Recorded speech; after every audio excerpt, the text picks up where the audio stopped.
탕탕탕 1980년 5월 24일 광주 송암동.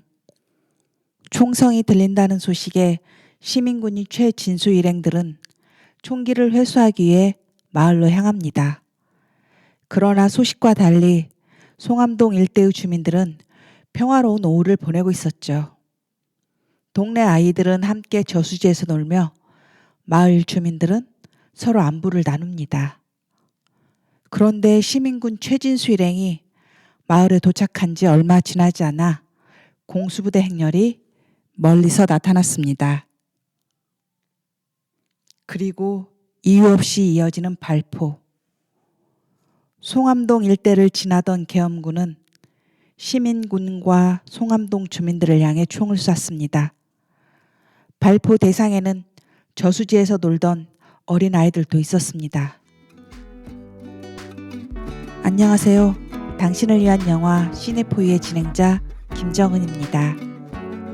오늘도 온전히 몸과 마음을 다해 하루를 살아낸 의연한 당신을 위해 들려주고 싶은 위로의 메시지 시네포유. 따뜻한 이야기와 멋진 음악이 함께합니다. 1980년 5월 24일 광주 외곽의 송암동 일대.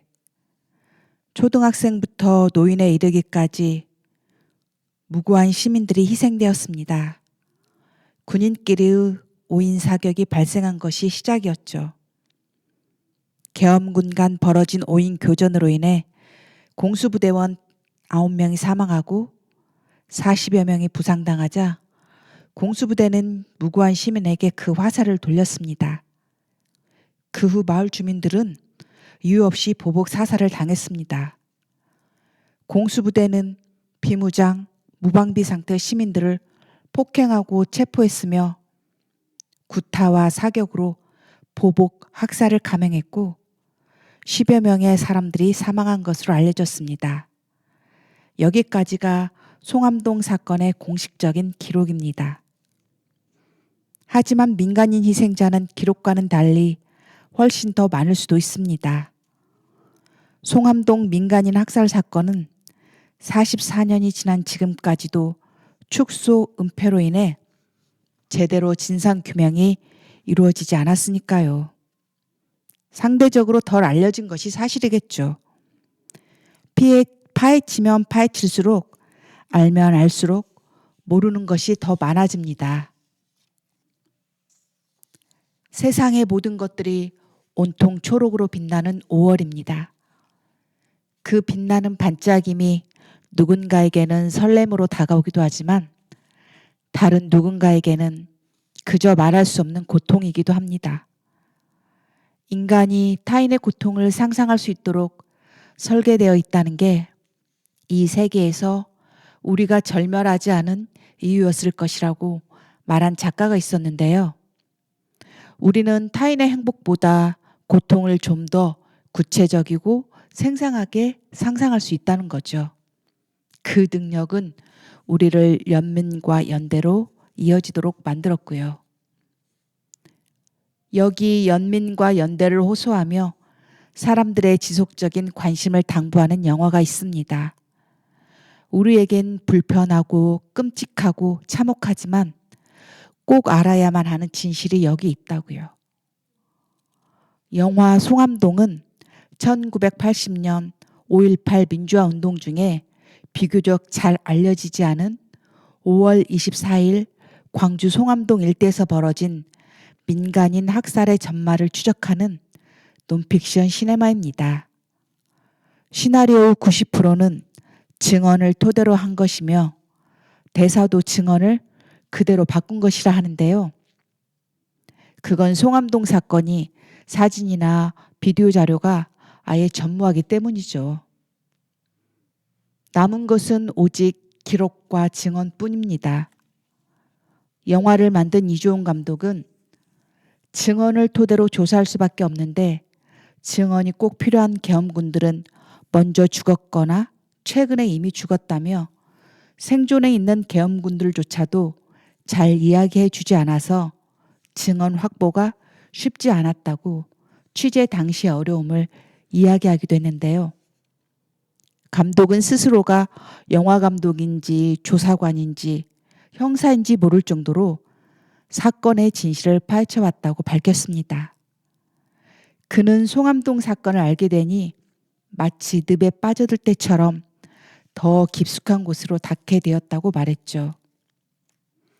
영화를 만든 이주온 감독은 5.18 당시 광주에서 유년 시절을 보낸 광주 출신 영화인입니다.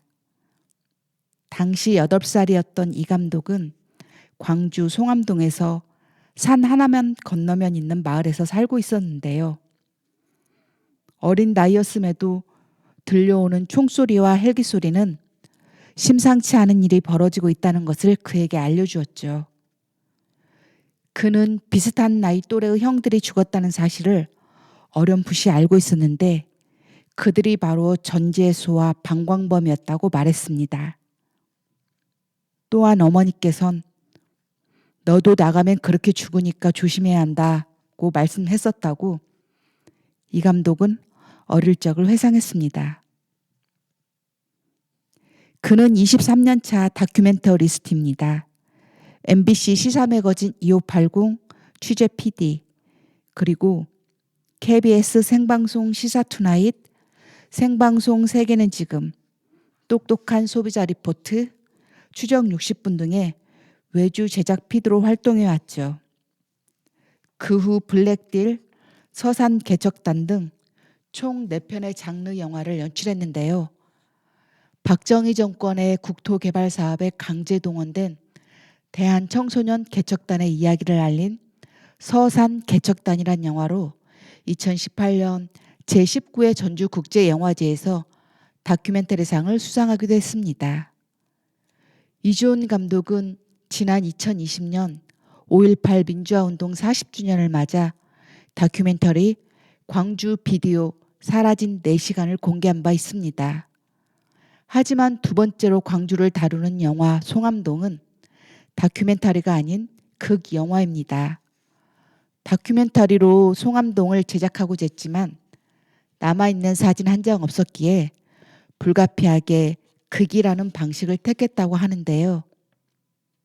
당시 현장에 있었던 특전사 K의 증언을 바탕으로 재구성한 영화입니다.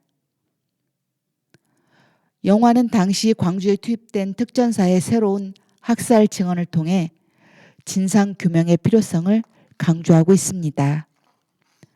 사건에 대해 증언한 특전사 K는 지금까지 알려지지 않았던 송암동 일대의 진상에 대해 자세히 진술했고 영화 송암동은 이 송암동 민간인 학살의 타임라인을 좀 더 세밀하고 입체적으로 재현합니다. 어디서부터 잘못돼 당시 사건이 벌어졌는지를 심층적으로 추적하는 거죠. 더불어 은폐된 학살의 증언을 추가로 확보해 실증하는 데 주력했고요. 이주온 감독은 영화를 만들기 위해 증언을 듣는 일이 녹록치 않았음을 밝혔습니다. 감독은 사건을 조사하던 중 트라우마가 생겨 정신과 치료를 받기도 했고요. 그럼에도 이주온 감독은 송암동 사건이 앞으로도 계속 조사가 진행되어야 하는 사안이라고 말했습니다. 그는 작전에 참여했던 계엄군들을 2년간 만나러 다녔다. 피해자를 포함해서 계엄군까지 약 100여 명을 만났다. 지금도 만나고 있다. 목격자들을. 복수의 증언을 확보해야 하기 때문이다. 현재도 계엄군들이 이야기를 잘 하고 있지 않다. 앞으로도 조사를 해야 하는 상황이다. 그것을 독려하기에 나는 이 영화를 만들었다라며 영화를 만들게 된 이유를 털어놓았습니다.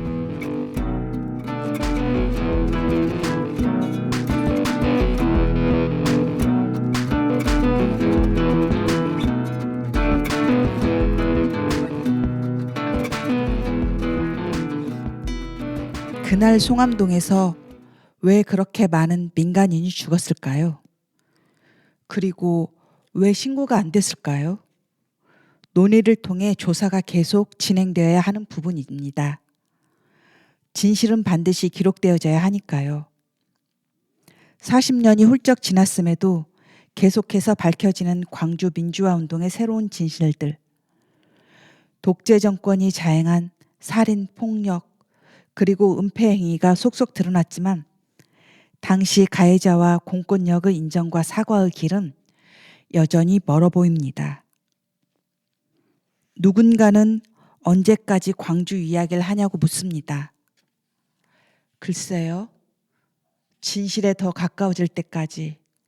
그래서 제대로 된 진심 어린 사과와 인정이 있는 그날까지 우리의 이야기는 계속 되어져야 하지 않을까요?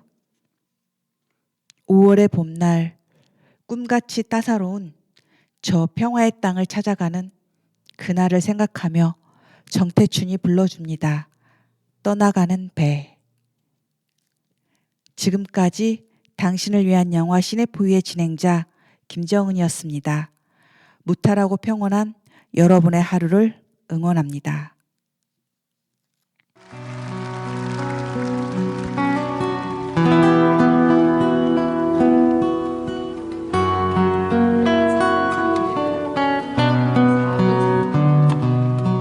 저기 떠나가는 배 거친 바다 외로이 겨울비에 젖은 포채 가득 찬바람을 안고서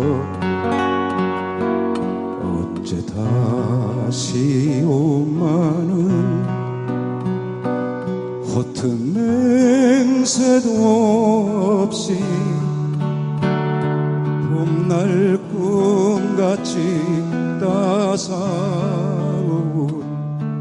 저 평화의 땅을 찾아